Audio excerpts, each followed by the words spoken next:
TV kosong.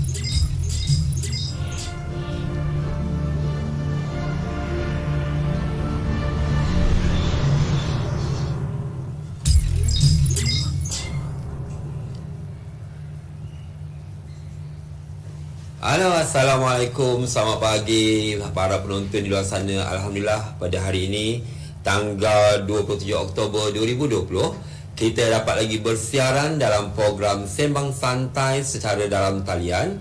Dan pada hari ini seperti biasa kami ke udara dari unit studio USTP PPD Kota Baru, Kelantan. Dan pada hari ini rancangan program Sembang Santai dalam talian ini yang bertajuk I Am a Warrior dengan kerjasama Pejabat Kesihatan Kota Baru. Dan pada hari ini saya bersama dua ahli panel yang tak asing lagi, yang kita akan berkenalan sebentar lagi, kerana orang kata tak kenal maka tak cinta.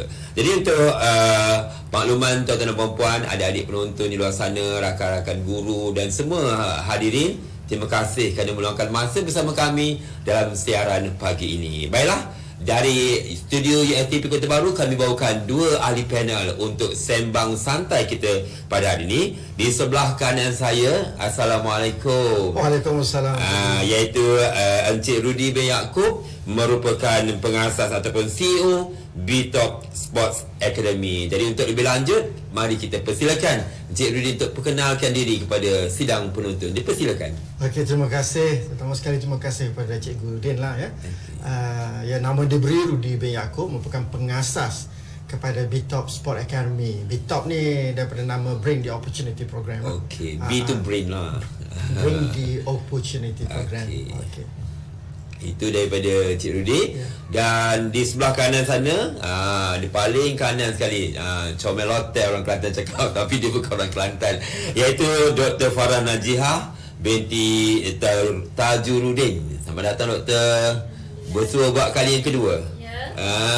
Kalau penonton perasan, kita dulu rancangan pertama dalam rancangan apa? Siaran apa itu? Kesihatan COVID. Untuk sempena COVID. Jadi pada hari ini kita bersama Dr. Farah Najihah, merupakan penyaras unit remaja, PKD Kota Baru. Jadi kita persilakan Dr. Farah Najihah untuk memperkenalkan diri dengan lebih lanjut kepada penonton di luar sana. Dipersilakan Doktor. Terima kasih Cikgu Din dan Cik Rudy. Baiklah, Assalamualaikum warahmatullahi wabarakatuh, adik-adik di luar sana. Saya Dr. Farah Najihah binti Tajuruddin.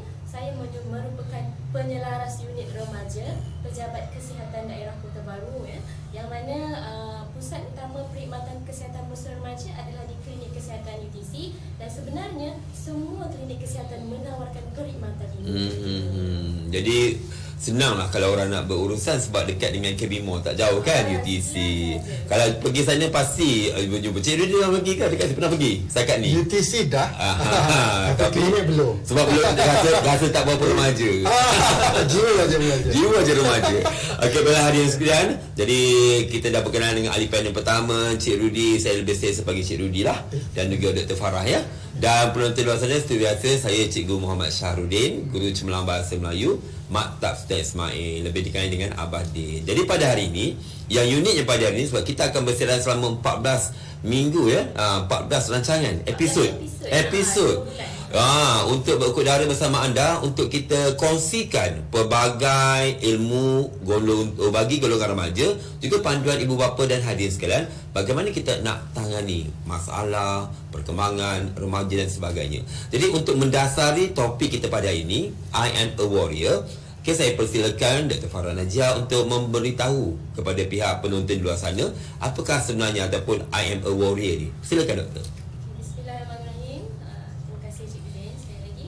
Baiklah, adik-adik sekalian ya, Doktor doakan adik-adik semua dalam keadaan sihat dan ceria selalu ketika negara kita dilanda wabak COVID. Jadi pada hari ini sebenarnya tajuk perbincangan kita adalah siapa saya?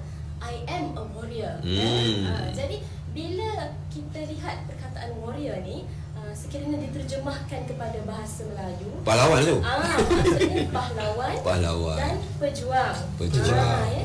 Jadi kalau adik-adik mesti ramai yang suka tengok cerita, contohnya Avengers, Iron Man. Tapi jangan lupa cerita Melayu Cik Rudi. Pahlawan cangkul. Contoh pahlawan Melayu kita Hantu. Ya. Bila cikgu bahasa Melayu ni dia ada banyak ini kuasa ya. Jadi sebenarnya seorang pejuang dan pahlawan ni, kehidupannya ada misi dan visi. Ada matlamat hidup. Maknanya bukan hanya hidup ikut arus. Betul. Itulah manusia sebenarnya, kita sebagai seorang manusia, kita hidup sebenarnya dalam perjuangan untuk menjadikan dari hari ke hari tu lebih baik, insya-Allah ya. Sebab itu saya namakan dan kita berikan satu nafas baru yang kita kata I am a warrior. Pada adik-adik di luar sana Okey. Jadi adik-adik lihat dalam slide doktor. Okey. Pertama sekali doktor ingin ucapkan tahniah kerana telah melangkah ke alam remaja. Remaja. Alam remaja ni sebenarnya adalah satu alam yang sangat penuh dengan cabaran kita kata, dan alam yang penuh dengan pelbagai benda yang mungkin baru untuk adik-adik. Kenapa? Sebabnya ketika ini sebenarnya daripada diri sendiri pun perkembangan yang sangat pesat. Daripada 3 aspek utama nanti doktor akan ceritakan lepas ni. Tetapi sebelum tu, sebagai seorang remaja, kita kena tahu bahawa kesihatan itu adalah komponen utama untuk kita capai apa saja impian dalam hidup kita. Bila kita kata kita warrior, kita ada matlamat, kita ada visi dan misi. Dalam hidup kita, kita mesti rasa nak capai sesuatu. Betul. Betul. Tapi tak boleh capai juga kalau kita tak ada apa yang utama tadi tu. Kesihatan tu. Jadi sebab itu adik-adik kena tahu bahawa kesihatan itu sebenarnya bukan maksudnya tak ada penyakit sahaja. Tetapi ia adalah kesejahteraan yang sempurna daripada fizikal, daripada mental, segi mental, dan daripada segi sosial. Fizikal ni maknanya tubuh badan kita sihat kan. Kita boleh bersukan, boleh beribadat dan sebagainya. Okey, kesihatan mental pula maknanya kita boleh berfikir dengan cara yang waras, boleh menyelesaikan masalah dengan cara yang baik, dan sosial boleh bergaul dengan kawan-kawan saing-saing dalam saing dengan cara pergaulan yang baik lah maknanya kan. Okey, contohnya kalau seorang remaja tu dia sihat je, tetapi banyak masa dihabiskan mungkin untuk tengok gadget sahaja kan. Tidak bergaul dengan kawan-kawan lain, tidak berkomunikasi. Jadi ditakuti perbuatan tersebut boleh membawa gangguan kepada kesejahteraan sosial pergaulan dia, dan akhirnya boleh membawa kepada masalah dari segi kesihatan mental, dan mungkin contohnya tidak banyak bergerak, makan pun tak tentu dan sebagainya, obesity, kegemukan dan sebagainya. Jadi semua tu berkait Okey. Kalau kita lihat cara nak kekal sihat ni sebenarnya 3 aspek tadi tu. Kalau contohnya tubuh badan, maknanya saya yakin ada yang tahu makan makanan yang berkhasiat. Ni selalu kan. Kena jaga. Kan? Kemudian bersenam senaman ni penting sebabnya kita nak bina otot-otot kita. Kita nak bina otot kita dan kita nak kurangkan kandungan lemak, kita nak banyakkan otot. Percentage peratusan otot dalam badan kita itu mustahak.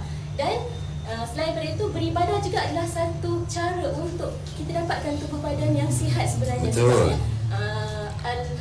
Aklu salim fi jismi salim, dan daripada hati yang sejahtera membawa pada badan sejahtera. Hati sejahtera ni adalah salah satu caranya dengan beribadah.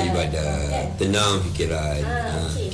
Kemudian dari segi pemikiran pula, macam mana nak dapat nak kekal sihat dari segi pemikiran atau psikologi? Siapa yang kita bergaul, persekitaran kita, keluarga kita, kawan-kawan kita, dan apakah bahan-bahan yang selalu bersama dengan kita. Tentunya gadget kita tengok apa, bacaan apa yang kita baca.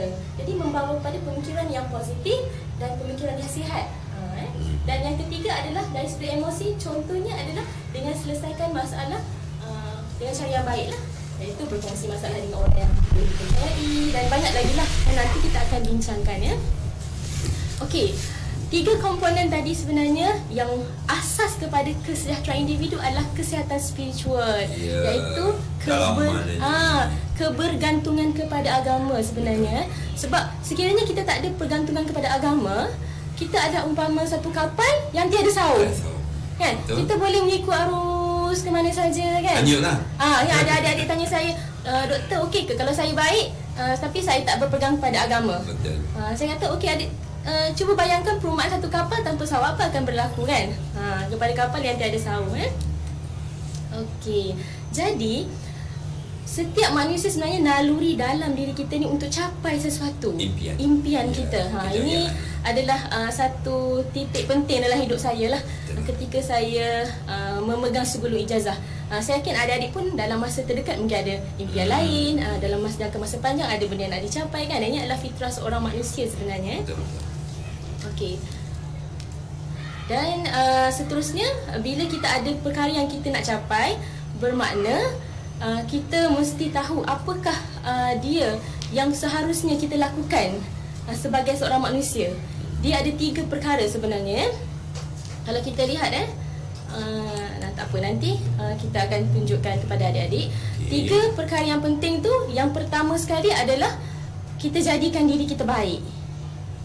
Kita jadikan diri kita baik. Okey, bila kita jadikan diri kita baik, sebenarnya automatik yang di sekeliling kita pun akan mendapat aura. Rasa nak jadi baik juga kan. Okey. Ini impian capaian hidup tadi. Tetapi katakanlah kalau kita melakukan sesuatu yang boleh membahayakan diri kita, sebenarnya mungkin apa yang kita nak capai dan impian kita tu boleh jadi tergendala atau terencat. Maknanya kita tak mungkin mencapai apa yang kita impikan. Jadi lain lah pula kan. Contoh macam dalam gambar ni kan. Jadi kat sini 3 perkara tadi doktor dah sebutkan. Yang pertama, jadikan diri kita baik. Yang pertama. Yang kedua, tak cukup jadi diri kita je baik, kita kena bantu orang lain jadi baik. Bila kita jadi baik, sebenarnya tidak semestinya nak tunggu sampai saya betul-betul baik baru boleh bantu orang lain.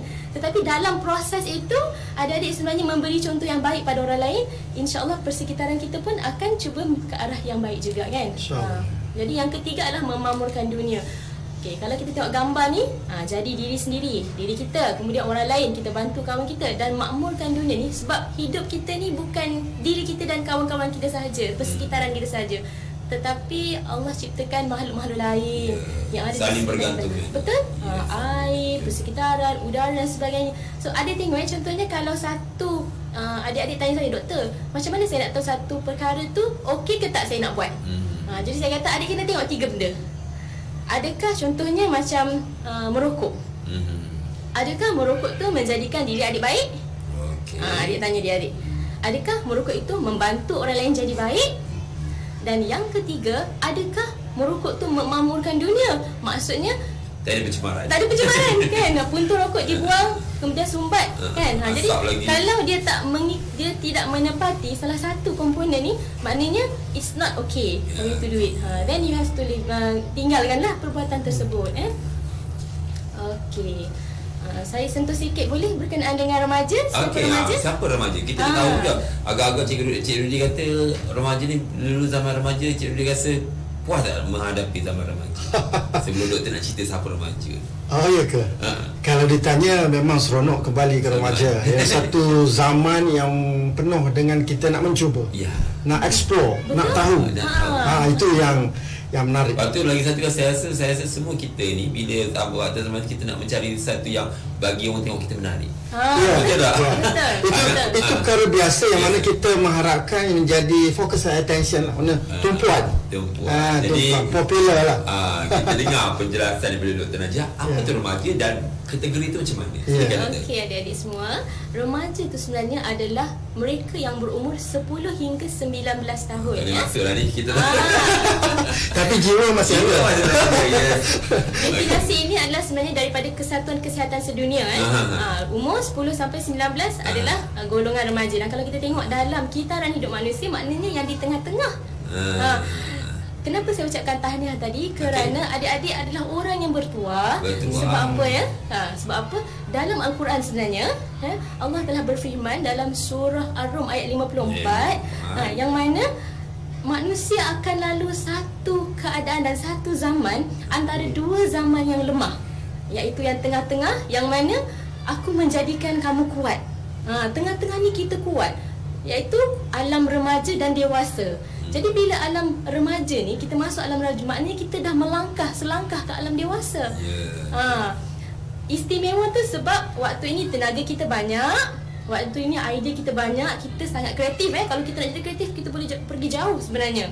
Ramai adik-adik yang saya tengok telah mula berjinak-jinak, berniaga dan sebagainya kan. Memang saya tabik spring lah, boleh kata kan. Ni Pandai, ni digitalisasi. Digitalisasi itu amat membantu remaja. Betul. Jadi kita manfaatkan lah. Betul. Okey, manfaat dengan sebaiknya kan. Okey, kemudian remaja ni sebenarnya kita tahu umur sampai 10 sampai 19, tetapi ada 3 fasa utama. Seperti yang cikgu dan juga Encik Rudy cerita tadi tu. Fasa yang pertama 10 hingga 14 tahun ni adalah yang mana ketika ini adik-adik mula akil baligh. Perempuan umur 10 hingga 12, lelaki 13 14 kan. Jadi ketika ini sebenarnya lebih kepada image diri. Yes, nak bentuk personality lah ni. Comel ke semak ke. Ya, betul, membentuk personality. Dan ramai adik-adik yang mula ada idola-idola yang mungkin mereka rasa nak ikut. Tetapi sebenarnya dia nak bina image diri sendiri. Ya, betul. Kan, betul tak? Ini sebenarnya adalah perasaan yang normal Tetapi kita kena pilih idola yang betul. Siapa yang kita nak ikut? Contohlah sekarang kita lihat ramai remaja sekarang ya. Apa ni, Cik Rudy kan? Tengok pada pelakon artis Korea. Obsessed. K-pop. K-pop lah, apa lah. K-pop, Blackpink. Jadi itu antaranya lah kan? Itu antaranya. Saya beritahu adik-adik, tidak salah sebenarnya ada idola, tetapi kita kena ambil yang baik. Ambil yang positif. Kalau kita tengok contohnya K-pop kan, kita tahu macam mana sukarnya perjuangan mereka nak kita kata kekalkan reputasi tu. Dengan kecantikan kan. Betul. Kemudian nak kena belajar menari dan sebagainya. Maknanya perlu berusaha. Betul. Apa yang kita nak buat, kita kena usaha. Ini memang Ambil yang positif. ya, hukum alam. Maknanya kan, memang semua orang tahu suatu benda yang best nak dapat, yang seronok, yang kita rasa impian kita kena usaha ke arah itu. Yang kedua adalah fasa yang pertengahan remaja kita panggil. Tadi awal, ini pertengahan 15 hingga 17 tahun ya. Ini mesti kritikal sikit ni. Kritikal kerana ketika ini kita panggil peer pressure, pengaruh kawan ya. Adik-adik mula nak menempatkan diri mereka dalam mereka punya kelompok geng kita panggil, ataupun kalau di Kelantan gu kan. Semua orang rasa nak ada geng dan pada ketika ini ada ramai adik-adik di luar sana yang saya lihat mereka rasa macam mereka panggil loser, kata kalau tiada gawe. Ini yang kita nak adik-adik tahu bahawa tidak semestinya orang lain ada, kita kena ada. Betul. Kita ada prinsip kita dan benda itu bukan satu kemestian sebenarnya. Yang paling utama adalah memilih kawan yang baik. Betul. Dan dalam persekitaran yang boleh membantu kita menjadi lebih baik dari hari ke hari. Kan. Okey, kalau kita tengok dalam gambar ni kan, kesilapan memilih kawan sebenarnya boleh membawa pada banyak perkara. Contohnya seperti kecelaruan identiti kan. Mungkin ada yang ada perasaan lain kepada jantina yang sama. Kemudian ada masalah buli dan sebagainya. Ini yang banyak berlaku ketika ini. Dan ada satu kes pada tahun 2019 di Sarawak, seorang remaja umur 16 tahun telah membunuh diri. Kenapa? Sebab dia post dekat Instagram. Dia tulis please help me, D atau L, die atau live. Jadi 69% kawan-kawan dalam followers dia telah menjawab D. Maka akhirnya dia terjun daripada tingkat 3 bangunan, tingkat 3 bangunan rumah kedai yang menyebabkan kematian akhirnya. Ini kita tak mahu berlaku. Maksudnya dia bertindak atas dicabar lah. Respon daripada kawan-kawan. Sebab remaja memang suka dicabar. Betul. Dia ingin menyahut cabaran, terutamanya remaja lelaki.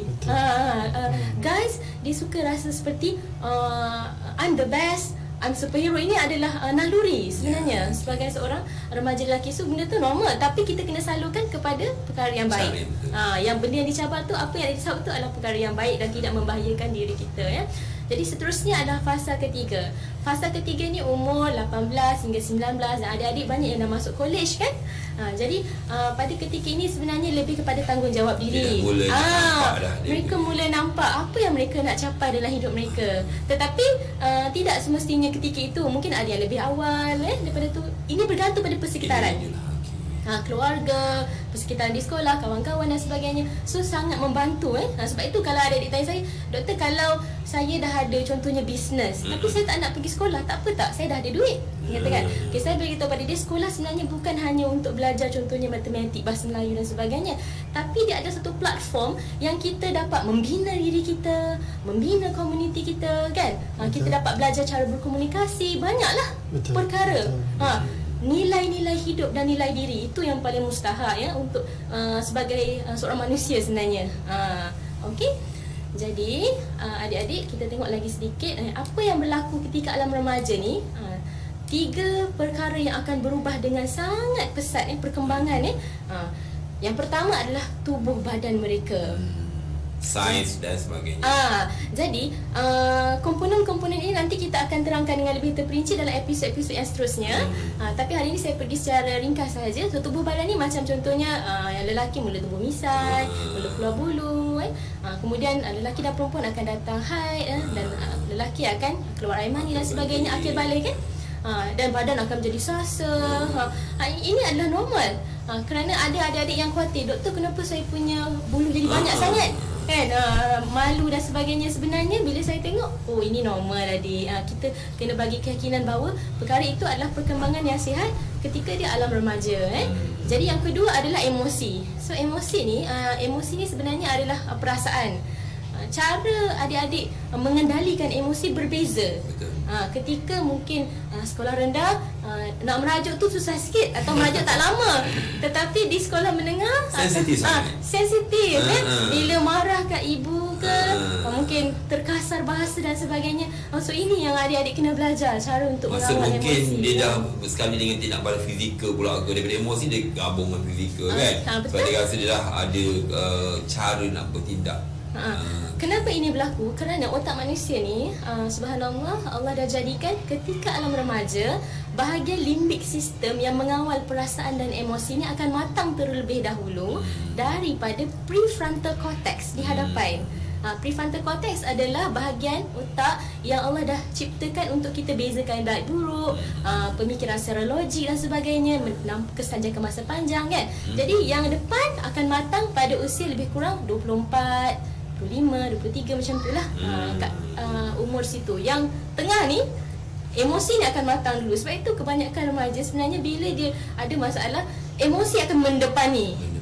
Dia rasa marah kat kawan dia nak tumbuk dinding. Ada yang saya jumpa sampai luka-luka, mungkin kelak. Dia tidak fikir selepas itu apa yang berlaku. Tetapi walaupun maknanya ini adalah perkembangan adik-adik yang macam tu, tetapi sekiranya kita ada masalah contohnya, kita perlu tanya, kita perlu minta bantuan. Kalau rasa tak boleh selesaikan diri sendiri, kena minta bantuan orang yang boleh dipercayai, cikgu, kaunselor, ibu bapa lah, ibu bapa, kakak, abang dan sebagainya. Dan yang ketiga adalah psikologi, iaitu pemikiran. Cara berfikir pun sudah tidak sama. Kita kata kalau dah umur 18-19, dia lebih kepada abstract thinking. Dia dah boleh nampak kesan jangka masa panjang dia. Ataupun benda yang mungkin kalau sebelum ni lebih kepada concrete thinking, secara A sama dengan B. Tetapi bila dah 18-19, lebih jauh lagi dia boleh nampak, okey, kalau buat begini mungkin akan jadi begini, masa depan saya macam mana kan. Normal ke tak normal, semua ni adalah normal adik-adik kerana perkembangan memang telah Allah ciptakan macam tu. Dan dalam badan manusia ni ada 2 hormon yang banyak ketika alam remaja, iaitu yang pertama adalah hormon estrogen untuk perempuan, dan untuk lelaki hormon testosteron. So kedua-dua hormon ni akan menyebabkan adik-adik mengalami akil balik dan perkembangan lah yang berlaku yang saya ceritakan tadi. Yang contohnya macam ni kan, ni akil balik lah, semua akan lalui. Tapi kita akan ada satu episod khas untuk akil balik sahaja yang kita akan cerita, insyaAllah next episode lah, episod seterusnya. Okey, itu saja. Okey, baiklah, kita dengar panjang lebar daripada doktor tadi tentang remaja, kemudian apa yang perubahan yang berlaku pada diri remaja. Jadi sebelum tu kita ucapkan terima kasih kepada penonton di luar sana. Kalau kita lihat banyak mesej yang masuk daripada pelbagai sekolah. Seronok tengok tu, macam-macam. Macam-macam. Ada yang puji Cikgu Abadi pun ada. Ada juga disebut nama saya tu. Okey.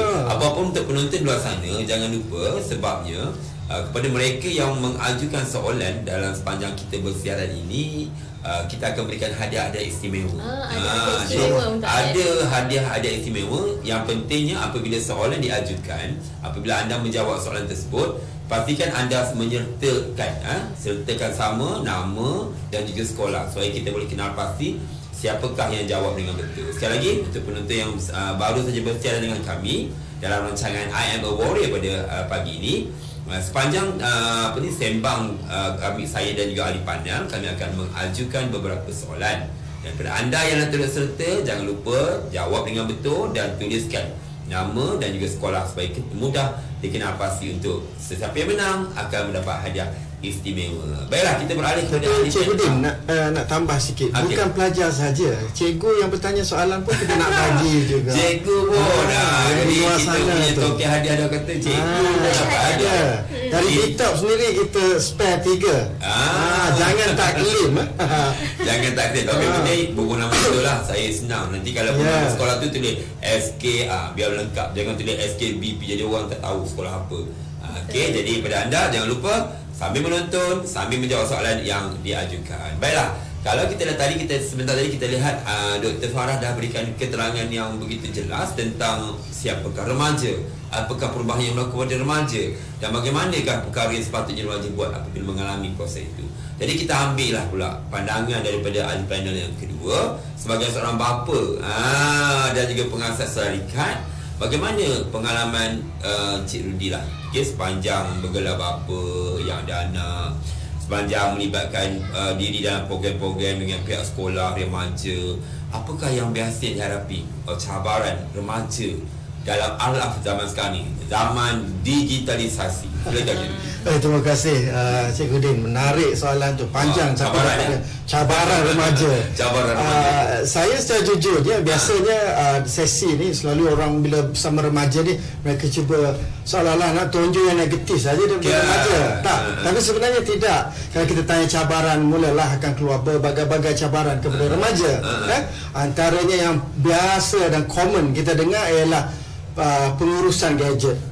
Cabaran nak mengurus gadget, tak boleh here and there. Sebab zaman sekarang tak boleh tak ada, kena ada. And then satu lagi, biasanya akan timbullah cabaran bagaimana remaja nak menguruskan masa. Itu antara dua. Sebenarnya banyak, saya highlight dua saja. Tapi secara jujurnya, sebenarnya ini melibatkan sebenarnya globalization. Cabaran sebenarnya bagaimana anak ibu bapa bersama anak-anak ni nak meletakkan diri mereka di dalam IR 4.0. Revolusi industri 4.0, apa benda dan sebagainya. Dan di samping tu juga anak-anak ni nak kena sedar mereka ni dalam generasi berapa, generasi mana. Teori generation tu anak-anak pun kena mahir. Kalau anak di sana dengar atau cikgu pun dengar, cuba browse sikit, tanya apa teori generasi, apa tu benarnya. Kalau kita tengok di sekolah sana, sama ada sekarang ni di IPT, IPTA sehinggalah ke sekolah rendah, sebenarnya ada dua generation dekat situ. Pertama adalah generation yang dipanggil Z ataupun generation IG ataupun generation net. Faham tak? Kenapa? Sebab mereka ni memang dah expose. Biasanya lahir tahun 98 dan berikut. Maksudnya lahir dalam era digital lah. Masa tu di Malaysia mungkin Cikgu Din berpengalaman, Dr. Farah pengalaman. Masa tu kita guna internet 1515 dan kita tekan dan bunyi nyek kan, dengan sangkut ikat, seronok dapat main kan. So yang lahir pada tahun yang net tu sekarang berada di uni tahun 1 tahun 2 dan diikuti seterusnya yang berada di sekolah menengah. Dan generasi Alpha yang 2010 dan berikut ni sedang paling senior sekarang ni adalah darjah 4. So generasi ni juga kita kena ada exposure pada anak-anak, kepada pelajar-pelajar. Mereka ni di generasi mana? Kenapa generasi tersebut dikategorikan? Kenapa dikategori dan sebagainya? Kalau tengok yang alpha ni, Dia lagi advance. Lagi advance daripada iGen. Right. Okay. Dan sini pula, walaupun kita bercakap dengan generation, dia ada sangkut paut pula dengan revolusi industri. Faham tak? Revolusi industri itu sendiri. Bagaimana industri itu berubah dengan revolusi 1.0,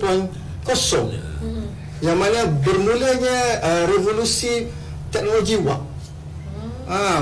Mana startnya bermulanya pengangkutan dan sebagainya, dan manusia berubah ke arah tersebut. Sebab kalau tak berubah, kita tinggal di belakang. So kita kena ke depan. Lepas tu revolusi IR 2.0, yang mana elektrik, lampu dan sebagainya ni hadir di situ. So everybody try to chase. Semua orang nak kejar ke sana, ibu bapa, anak dan sebagainya. Nah, lepas tu revolusi IR 3.0 kan, 3.0 ni zaman yang agak kemudian sedikit, lahirnya komputer atau dipanggil digital revolusi. Ada yang terbaru 2010 adalah IR 4.0. Ready kan anda? Ready kan anda? Jadi untuk ready kan tu, cabaran tu adalah juga kepada anak-anak. Jadi kalau tanya saya, apakah cabaran anak-anak? Adalah cabaran bagaimana nak suaikan diri mereka dengan IR 4.0 ni. Bagaimana IR 4.0? Berapa ramai cikgu yang boleh bercerita 4.0? Berapa ramai hari ni kita dah tengok orang dah tak sapu sampah lah. Dia beli robot sketul yang bulat tu, letak kat hujung, tekan ni, dan robot bekerja lah mencuci. Itu adalah sebahagian daripada 4.0. Belum lagi bercerita tentang society 5.0. Faham tak? Jadi perkara-perkara ni, inilah cabaran sebenar untuk anak-anak. Mereka sebenarnya tidak boleh meninggalkan benda-benda teknologi ni, kerana teknologi dia membuatkan mereka ke depan. Betul. Siapa yang advance teknologi, dia akan ke depan. Cuma cabaran sekarang ni, bagaimana untuk memastikan anak-anak kita ni dapat memperolehi teknologi itu dengan baik. Macam Dr. Farah bercerita tentang otak tengah, yang mana emosi itu yang dulu. So kita tak nak mereka menggunakan teknologi itu secara emosi. Jadi dia akan jadi salah. Even front pun dia akan mengecut ataupun bila dia tengok follow dan sebagainya. Jadi bagaimana kita nak tune in? Jadi bagi saya secara jujur, yang orang duk cerita pasal masa dan sebagainya, sudah tentu suka generasi ni. Tapi bagaimana dia tetap? Contoh paling ketara, bila berlaku COVID kan, pelajar-pelajar uni, kalau tanya dia malam apa dia buat, sudah tentu dia akan push rank. Apa push rank tu? Lawan main game online. Bablas 4G, ML, ML dan sebagainya. All out. Sebab apa? Dunia tanpa sempadan. So mereka berlawan bukannya di Malaysia, mungkin di India, di China, di US dan sebagainya. Jadi jam jadi macam satu. Betul. Jadi bila dia sedar tu, siang dia tidur lah. Sebab member lawan dia tu dah malam dia tidur. Jadi itu cabaran sebenarnya. Cabaran pada anak-anak hari ini adalah bagaimana nak suaikan diri. Jadi saya rasa itu intro bagi saya tentang cabaran sebenar adalah teknologi revolusi tadi. Kita dengar dah cabaran teknologi revolusi. Bila sebut tadi 4G semua, sebenarnya sekarang ni dari segi perkembangan dunia hari ini, IR 4.0 tu. Jadi sebagai guru lah, kami warga pendidik, kita juga haruslah bersedia dengan apa sahaja kemungkinan yang perlu kita hadapi. Contohlah, kalau kita lihat sekarang ni guru-guru yang era 70-an, 80-an, 90-an, walaupun mereka tapi dia kena melengkapkan diri dia dengan dunia digitalisasi. Sebab kita lihat apabila berlakunya COVID, jadi boleh katakan rata-rata kita terpaksa melaksanakan PKP dan sebagainya. Jadi sebagai guru kita kena ada kaedah lain, metodologi yang sesuai untuk menyampaikan ilmu.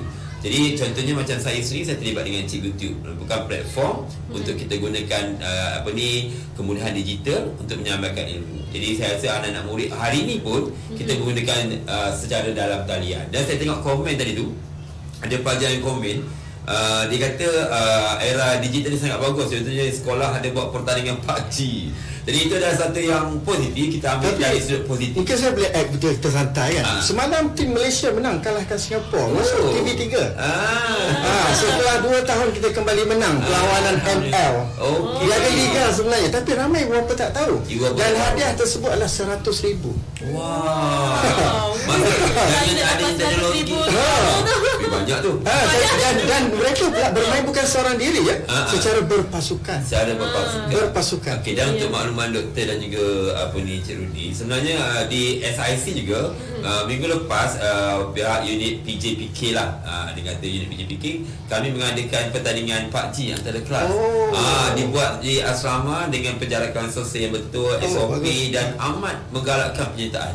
Dan kita kadang-kadang kita lihat pelajar tu nampak dari segi fizikalnya ataupun dari segi luarannya nampak macam pesi je. Tapi bila menyertai pertandingan PUBG ni memang mereka sangat kreatif. Cuma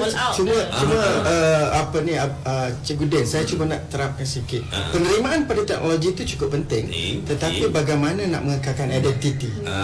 Itu yang penting. Maknanya kita kena tahu kita siapa.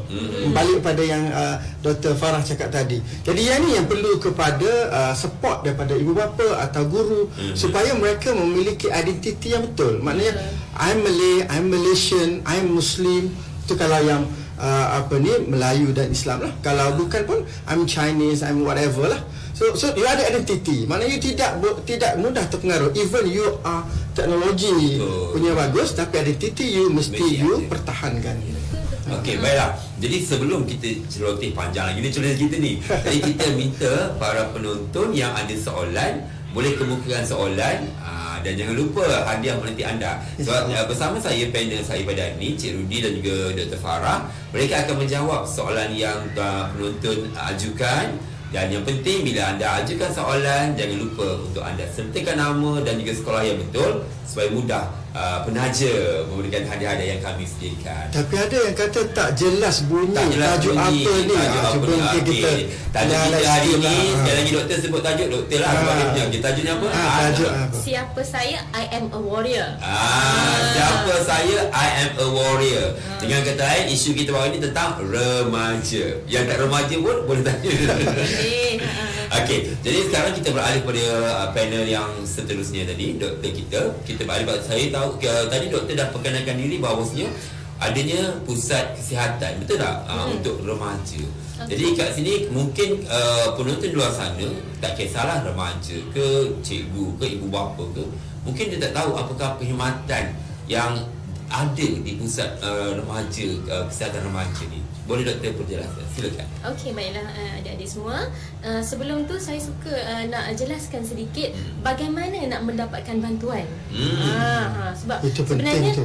banyak sumber dan banyak tempat yang adik-adik boleh dapatkan bantuan. Kalau adik tengok dalam gambar di skrin ni, yang pertama sekali sebenarnya selain daripada yang saya tunjuk ni adalah keluarga kita sendiri. Itu yang paling mustahak. Paling mustahak itu keluarga adik-adik, ibu, ayah. Sebabnya mereka yang paling dekat dengan kita, yang telah bersama-sama dan lebih memahami diri kita. Itu sebenarnya doktor kita saya boleh tambah. Itu yang paling penting. Ibu bapa sekarang disebabkan kecepatan teknologi, jangan sekali terlepas pandang.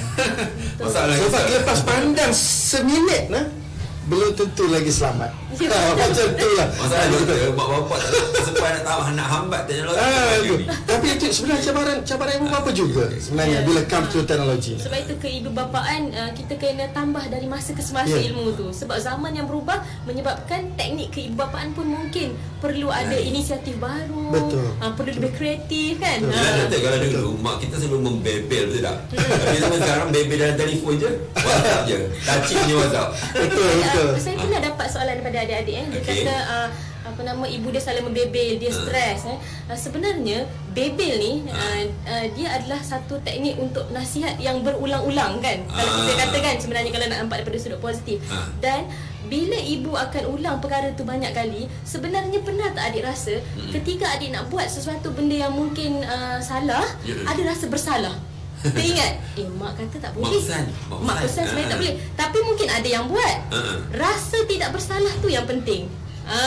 Yang paling utama sebenarnya rasa bersalah. Bukan rasa tak bersalah, rasa bersalah. Sebab bila kita ada rasa bersalah, lama-lama kita tahu dah, mak cakap lagi, apa yang mak cakap tu sebenarnya adalah satu mesej positif. Betul. Untuk beritahu banyak kali otak kita ni, kalau kita banyak mesej yang positif, dia akan membawa kepada tindakan tersebut lama kelamaan. Baik doktor, nampaknya kita harap Urustia kita ada satu soalan. Harap Urustia dapat ambil nama orang yang bertanya ni. Jadi soalannya berbunyi, bagaimana nak nasihatkan pelajar untuk limitkan masa penggunaan gadget. Itu penggunaan penggunaan masa. Sebab ramai pelajar yang tidak hadir ataupun yang hadir pun akan mengantuk disebabkan penggunaan gadget. Ya, Puan Zaida kita rasa cikgu ni. Cikgu Zaida jangan lupa beritahu nama sekolah ya. Sekolah mana supaya senang kita nak kenal pasti hadiah-hadiah pun nanti anda yang pastinya akan ada lah pelaju sampai.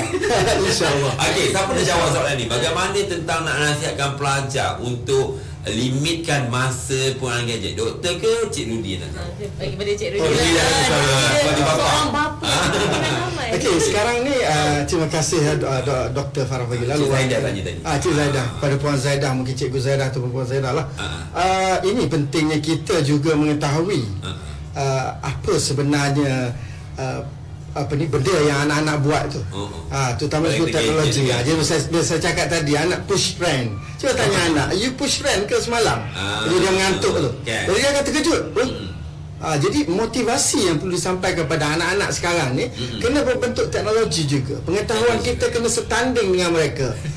Jadi bagi anak-anak macam ni bertuah kita. Sebab apa? Kita akan cepat untuk sama level dengan dia. Kita ambil tahu, kita tanya dia. Jangan biarkan. Bukan macam saya cakap tadi, kita mahu kekalkan identiti kita, Malaysia, Muslim dan sebagainya tu. Tetapi kita kena tanya dia, kenapa tidur lewat, kenapa tak datang.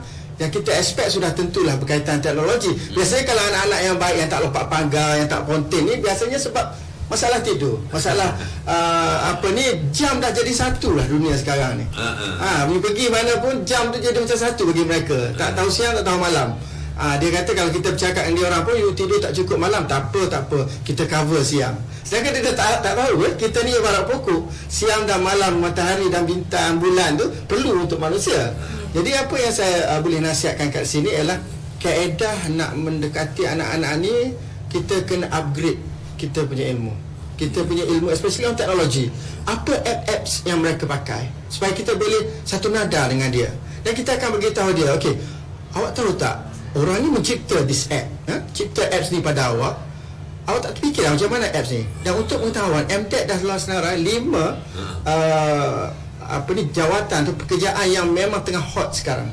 Dan kelima-lima tu berkaitan dengan teknologi. So you boleh convince dia, why not ini, you try bagaimana dia buat codingnya dan sebagainya. Because kalau you buat conventional punya ataupun traditional way nak attack budak-budak ni, tak boleh. Bukan dia orang because issue dia adalah dia orang remaja. Jadi bila remaja ni kita halang, kita argue, dia mula nak melompat.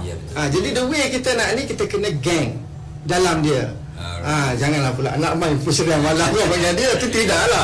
Tetapi nak tahu apa aktiviti dia, nak faham dia punya itu yang cukup penting. Itulah. Okey, itu pandangan daripada panel kita, Cik Rudi. Harapkan Cikgu Zaida dari SMK Kedai Buloh, mungkin kaunselor ni. Mungkin kaunselor ni. Jadi jangan lupa tadi ada soalan. Dan saya nampak ada lagi anak murid kita ni agaknya. Saya rasa doktor menjawab soalan ni. Daripada Nur Adami.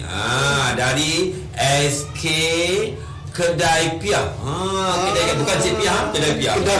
SK Kedai Piah Kota Baru. Soalan ni saya minta doktor jawab soalan ni. Dia kata macam mana kita boleh jadi warrior sebagai pelajar sekolah. Bagus. Jadi nampaknya ada Muhammad Ryan ni, Muhammad Ryan Koyum ni mungkin dia guna apa ni, IG orang Amerika, dia punya tag, tapi nama dia Muhammad Ryan. Okey, Ryan ni bagus. Dia nak tanya doktor macam mana jadi warrior sebagai pelajar sekolah. Okey doktor, dia berangin, jangan salah warrior kan. Okey, apa respon doktor? Okey adik, terima kasih adik Ryan. Sebenarnya tadi doktor dah cerita kan 3 perkara yang kita kena buat. Okey, 3 perkara Ryan, tulis. Seorang warrior. Sebenarnya manusia ni kita ada tanggungjawab. Bila kita hidup, kita ada tanggungjawab yang kita galas di bahu kita. Sebab kenapa kita ada tanggungjawab? Kerana kita adalah istimewa. Sesuatu yang istimewa mesti ada sebab kenapa istimewa. Jadi Allah telah berikan kita tanggungjawab yang mana 3 perkara. Yang pertama tadi, jadikan diri adik-adik baik. Jadi baik ni pelbagai sudut sebenarnya kan, dia adalah sangat subjektif. Kalau saya tanya pada adik, makan makanan yang sihat baik ke tak? adik akan kata baik. Melakukan aktiviti yang bersenam dan sebagainya baik, ia adalah baik. Jadi sebagai pelajar sebenarnya kita kena tahu apakah perkara yang kita seharusnya lakukan dan siapkan sebagai seorang pelajar. Maknanya dari segi kita uruskan masa dengan baik kan. Waktu makan kita makan, waktu bersama keluarga kita bersama keluarga. Waktu petang kita pergi bersenam, main badminton, berbasikal dan sebagainya. Jadi ini maknanya macam mana nak jadikan diri kita baik. Maknanya. Dan yang kedua, menjadikan membantu kawan-kawan kita jadi baik.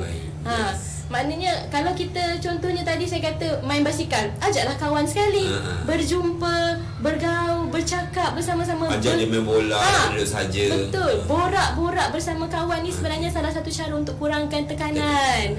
Kita tidak duduk saja dalam bilik. Memang seronok, saya tahu main game, kita juga bergaul dengan seseorang yang kita main tu kan. Tetapi lain sebenarnya yang kita dapat bila kita bercakap depan-depan, berkomunikasi. Walaupun ketika COVID saya tahu kita kena ada penjarakan fizikal, tapi tidak semestinya kita tak boleh bercakap. Kita boleh berborak macam kita duduk macam ni kan. Ia sangat membantu adik-adik sebenarnya untuk kita jadi orang yang sihat dari pelbagai sudut dan seorang warrior. Yang ketiga, doktor? Yang ketiga, makmurkan dunia. Tadi iaitu jagalah persekitaran sekolah. Kalau kita nampak orang lain yang tengah angkat barang berat, kita tolong. Kita sedekah dan sebagainya. Benda-benda ni saya rasa adik pun tahu kan. Okey. Jadi itu lagi. Tapi saya rasa kita patut bagi pujian pada adik Ryan kali ini. Anda adalah warrior. Anda adalah warrior because anda mempunyai cita-cita. Dan juga ada berani. Dan tanya bagaimana nak jadi warrior. Wow, fantastic. Ryan kedai Piah. Bukannya Makcik Piah. Tahniah. Okey, nampaknya untuk maklumat independen kita lebih kurang lebih ada 6 minit dah sekali lagi. Jadi saya nak teruskan sikit lagi supaya dapat terangkan tadi yang perkhidmatan tu remaja. Saya rekannya 2 minit lah untuk kita terangkan. Kita kena bagi masa 2 minit lah. Perkhidmatan yang ada di pusat rawatan remaja. Selain daripada ibu apa tadi, sekolah kan, kaunselor sekolah, kemudian semua klinik kesihatan ada perkhidmatan untuk remaja. Dan kalau adik-adik tengok dalam gambar di depan ni, agensi lain yang boleh bantu, contohnya seperti lembaga pembangunan pendudukan keluarga, dia ada cafe acting, dia juga ada kaunselor, banyaklah kan. Dan kita ada AADK, agensi hati dada, untuk cure and care, untuk pemulihan. Maknanya kalau contohnya ada kawan-kawan kita yang terlibat, macam mana kita nak tolong?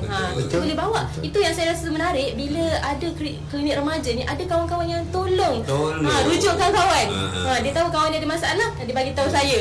Dia datang tu sebab betul sesama je. Kan? Menarik kan? Kita ada Reproductive Health Association of Kelantan ni, NGO Reha, yang membantu. Dia ada dia punya kelab Y2Y. Kemudian ada Jahit juga boleh bagi menasihat kepada remaja dan keluarga, juga generasiku sayang untuk perlindungan remaja hamil. Jadi adik-adik tengok semua klinik kesihatan ada kan. Dan di klinik Wakaf Cik Ye contohnya, selain pada UTC ada kelab sukarelawan, di Wakaf Cik Ye kita ada kelab remaja. Yang mana adik-adik boleh sertai. Dan 5 skop utama yang boleh membantu adik-adik seperti adik lihat ni, pemakanan. Contohnya berlebihan berat badan, ada masalah sakit perut selalu bila makan kan. Kemudian yang kedua adalah masalah fizikal. Masalah fizikal, jerawat. Di klinik kesihatan ada ubat jerawat. Kan. Contohnya resdung, asma. Masalah seksual reproduktif ni masalah yang berkaitan haid. Masalah yang berkaitan dengan contohnya ada keluar lelehan dan sebagainya daripada alat sulit. Masalah tingkah laku ni yang berkaitan dengan pengambilan ketum, pengambilan pil kuda, ponting sekolah dan sebagainya. Dan kesihatan mental. Kesihatan mental ni stres, tertekan, rasa selalu resah dan sebagainya, boleh minta tolong. Ini semua adalah contoh-contoh perkara yang boleh minta bantuan lah di klinik kami. Jadi itu penerangan perkhidmatan yang ada. Dan saya rasa sebelum kita pergi, kita ada satu soalan lah untuk Cik Rudy jawab. Saya rasa pelajar ni mungkin semangat nak tanya ni. Daripada Nik Nur Amirul bin Nur Amili daripada SIC. Soalan ni mudah je, iaitu bagaimanakah cara untuk mengatasi masalah remaja ni? Pengaruh lah kawan. Kira pendek kita 2 minit. Macam mana kita nak mengatasi masalah pengaruh rakan remaja? Sebab SIC kan kebanyakan lelaki. Saya bekas SIC lah. Oh, SPD. Tak salah soalan. SPN 89. Reunion lah kira-kira. Reunion. Macam mana tu Cik Rudy? Okey, sebenarnya bercakap tentang masalah Sebenarnya remaja ni tak ada masalah secara jujurnya, kerana mereka adalah golongan yang ingin mencuba dan ingin mencari jawapan. Ya? Yang jadi masalahnya pada parent lah, orang yang tua, sebab kita dah tahu dah jawapan dia. Kan jawapan dia ni memang alamak ni mau masuk longkang. Kan? Tapi sebabnya dari segi kematangan otak tu masih lagi percaya atau tidak yang orang cakap. Percaya atau tidak yang orang tua-tua cakap ni macam ni. Satu. Kedua, kadang-kadang dalam nak explore ni, yang ada elemen seronok. Buat benda yang mengarut ni, dia akan ada seronok. Tu yang remaja suka buat. Nak cuba. Dan satu lagi, bila dia nak cuba benda tu, kadang-kadang bila yang nakal ni, senang dapat kawan buat benda yang seronok ni. Gajah je dapat kawan. Kan best dapat rasa. Jadi bagaimana nak ni yang baik adalah pastikan kita sendiri, sebenarnya dia kena start dengan kita lah. Kita start dengan kita sendiri, ialah kita tanya diri kita balik, siapakah aku ni sebenarnya? Kenapa aku dilahirkan ke dunia? Tapi nak dapat sampai level ni, budak SSC nak mikir ni mungkin satu hal juga. Tapi sama tu. tapi walau macam mana pun, disebabkan soalan tu ditanya, secara jujurnya kenali diri anda. Kenali diri anda. Siapa anda? Kenapa anda? Daripada situ. Dan apakah cita-cita anda? Macam Dr. Farah cakap, kita manusia ni hadir ke dunia ada sebabnya. Jadi apa sebab? So guideline, baik untuk aku tak, baik untuk kawan aku tak, and baik untuk dunia tak, itu perkara yang baik. Itu caranya, guideline ataupun panduan nak tahu supaya kita buat benda-benda yang baik. Jadi yang paling penting diri kita. Siapa kita dan apa yang kita nak. Ingat Dr. Farah kata, pilih kawan tu biar yang berkenan. Dan ala-ala nak cakap ni, kita ada 1 minit Cik Rudy berikan dah berkaitan dengan apakah yang dising oleh B-Sport kan. Betul. Kan remaja ni sebab nak tahu ni, promo dah sikit. B-Top Sport Academy ni, B-Top datang daripada perkataan Bring the Opportunity Program, iaitu company yang berstatus social enterprise, yang mana yang carry orang kata untuk membaiki sosial, membantu sosial dan sebagainya. Di B-Top kita ada 3 program yang kita tekankan lah, yang related macam Dr. Farah cakap tadi, emosi, psikologi, badan, fizikal dan sebagainya.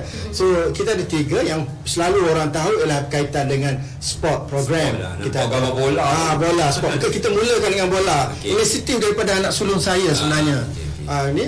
Bola, futsal dan sebagainya. Yang kedua, kita ada program psikologi support program. Ini untuk support anak-anak dan juga ibu bapa. Kadang-kadang orang mengingatkan B-Top ni target kepada anak-anak saja, tapi tidak, ibu bapa pun perlu kepada program untuk mereka boleh bantu anak masing-masing dan juga komuniti. Dan yang ketiga, program kita adalah resilient community program. Bagaimana nak melahirkan generasi sekarang dan generasi akan datang yang resilient, mempunyai daya tahan yang bagus. Maksudnya jatuh bingkas dengan begitu pantas ke arah kebaikan. Itu antara 3 utama yang B-Top lakukan lah. Jadi itulah. Kita ada video, boleh share bersama-sama. Jom kita tengok. Ada video rasanya. Magic. Sebenarnya di Kelantan ni, anak-anak suka involve dengan aktiviti kurang sihat seperti perbuanan haram, ada juga yang involve dengan perjudian haram. Dari segi statistik itu sendiri, di kalangan anak-anak sekolah menengah, 1 daripada 25 terlibat dengan dadah. Seawal usia 7 tahun sudah terlibat dengan dadah. Saya Rudy Yaakob, co-founder B-Top Sport Academy. B-Top daripada singkatan nama Bring the Opportunity Program, program untuk memberi peluang kepada anak muda terlibat dalam program berbentuk motivasi. Kami lebih menekankan program motivasi melalui sukan seperti sukan bola sepak, futsal, archery, softball. Selain daripada program sukan, kami masukkan program-program seperti bagaimana nak mengurus emosi mereka, bagaimana nak memperolehi gaya hidup yang sihat bagi seorang remaja. Target utama kami ialah anak-anak B40 yang mana daripada keluarga-keluarga miskin. Kami di B-Top cuba menghasilkan satu program yang proaktif untuk menarik anak-anak ni supaya mereka involve dalam program yang positif dan aktif, supaya mereka mendapat cara hidup dan guideline daripada jurulatih profesional bagaimana untuk membina masa depan yang baik untuk mereka. begitu baik, yang mana anak-anak dapat bantuan supaya mereka dapat bersama dengan kawan-kawan mereka, tidak dipinggirkan dan sebagainya. Saya cuba untuk bersama dengan anak-anak ini beri bantuan, beri galakan kepada mereka supaya mereka mendapat panduan yang lebih baik dan tepat lah. Masalah yang paling ketara ialah pertama ialah keyakinan diri sendiri juga. Bila kami hadir di PUSH, kami dapat strengthenkan BMC, business model, canvas kami, fokus kami, vision kami. Jadi lebih memantapkan dan lebih menguatkan keyakinan kami terhadap sebuah SE, bagaimana sepatutnya teruskan SE dan sebagainya. Kami dapat expand, kami punya beneficiary sekarang sudah lebih daripada 100 orang ya, dan kami mempunyai lebih daripada 2 center, dan kami juga telah ada center di SK Mentuan. Namun begitu kami berhasrat untuk berada di seluruh negeri Kelantan ini, dan kami juga ingin berada di seluruh negara. Harapan kami agar kami dapat melebarkan sayap di negeri-negeri lain juga.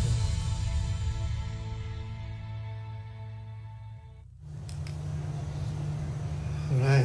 Okey, baiklah. Kalau tadi kita dah saksikan bagaimana perkhidmatan yang diberikan oleh BITOP, jadi kita tengok bagaimana kita nak bantu pelajar supaya mereka dapat tahu bahala tuju, nak dapat membentuk keyakinan diri dan sebagainya. Jadi anda di luar sana penonton, kalau dah rasa nak dapatkan servis atau perkhidmatan di BITOP, jangan lupa pergi kat mana lokasi tadi? Kami di berhadapan dengan Ecosave. Sekarang ni Ecosave di Kubang Kerian tu. Kubang Kerian. Kami berada di tingkat 1 lah. Alhamdulillah. Okey, baiklah, sebelum terlupa lah, pada penonton luar sana yang ingin lagi mengajukan soalan, boleh memberikan soalan, kerana doktor beritahu tadi dia akan jawab dalam YouTube nanti. Jadi apa yang penting anda ajukan soalan, kerana nama-nama yang mengajukan soalan tadi kita akan berikan sesuatu istimewa untuk anda, yang pastinya anda bekalkan juga nama dan juga sekolah mana, kerana Dr. Farah Najiha akan menjawabnya, jangan bimbang. Jadi sebelum kita mengakhiri bicara kita pada pagi ini, kita inginlah membuat kesimpulan perbincangan topik remaja pada hari ini, kerana remaja adalah penentu hala tuju masa depan negara. Betul. Kerana kita ni adalah sebagai pewaris dan juga yang akan mentadbir negara, dan mungkin cucu-cucu zaman sampai bila-bila lah ya. Okay, jadi untuk itu sebelum mengakhiri bicara, saya ingin menjemput ahli panel kita untuk membuat satu rumusan ringkas tentang remaja pada hari ini dan apa yang perlu mereka hadapi, tempuhi bagi memastikan masa depan mereka tidak sia-sia. Dipersilakan, saya persilakan dengan Cik Rudy dulu untuk rumusan isu kita pada hari ini. Persilakan. Terima kasih Gus. So saya tadi ada bercerita terkait dengan IR 4.0, teori generation, dan juga yang bakal bercakap tentang society 5.0. Jadi apa yang saya harapkan ialah bila bercakap tentang remaja, bukannya berada di bahu remaja sahaja, tetapi ibu bapa dan guru-guru kena bersama dengan mereka, kerana masalah mereka ialah kematangan otak mereka masih belum berada di tahap yang kita mahukan, yang mana mereka mengenali identiti mereka. Jadi apa yang saya punya pesanan adalah pastikan kita juga berada di dalam tahap teknologi terkini. Walaupun kita tak erti nak menggunakannya, tapi kita tahu sekarang ni orang dah sibuk di Korea sana 5G. Apa itu 5G pula? Another teknologi yang akan masuk ke dalam negara masa terdekat. Apa 5G ni akan ini. Jadi apa yang saya harapkan adalah ibu bapa, anak anda perlukan anda dalam diorang nak mencari identiti mereka. Macam Cikgu Dr. Farah cakap tadi tentang image dan sebagainya, jangan ambil mudah di waktu ni. Jangan ambil mudah. Maknanya fasa pertama remaja tu adalah fasa paling penting. Itu sangat penting. Jadi itulah saya pesan, ibu bapa mestilah mempunyai ilmu, knowledge terkini bersama anak-anak. Okey, baiklah, kita dengarkan pula rumusan daripada Dr. Farah kita. Silakan. Okey, terima kasih Cikgu Din ya. Jadi untuk adik-adik di luar sana kan, sebenarnya nasihat saya satu sahaja. Saya pergi mana-mana sekolah dan program bila dah buat banyak program bersama adik-adik, sebenarnya saya lihat satu yang paling utama sekali jalan penyelesaian adalah jangan pernah tinggal solat. Ya. Jangan pernah tinggal solat. As-salatu tanha anil fahsya'i wal munkar. Fahsya ni sebenarnya kalau kita tengok definisi dia adalah perkara-perkara yang berkaitan dengan benda-benda yang tidak senonoh. Sebab manusia tidak boleh lari, memang akan sentiasa terdedah daripada dulu sampai sekarang kan. Contohnya kita tengok apa-apa movie, kita pun tak boleh lari, kadang-kadang keluar kan. Walaupun bukan cerita XXX pun kan. Jadi cara kita nak mendepani masalah ni sebenarnya salah satunya jangan pernah tinggal solat, supaya kita ada rasa bersalah. Dan lama-lama bila kita perbaiki solat kita, berdoa selalu, insya-Allah Allah yang akan, Tuhan kita untuk adik-adik yang bukan beragama Islam, berpegang kepada agama. Tuhan kita akan tolong kita. Tiada siapa yang boleh bantu adik-adik sehebat macam mana Tuhan jaga adik-adik.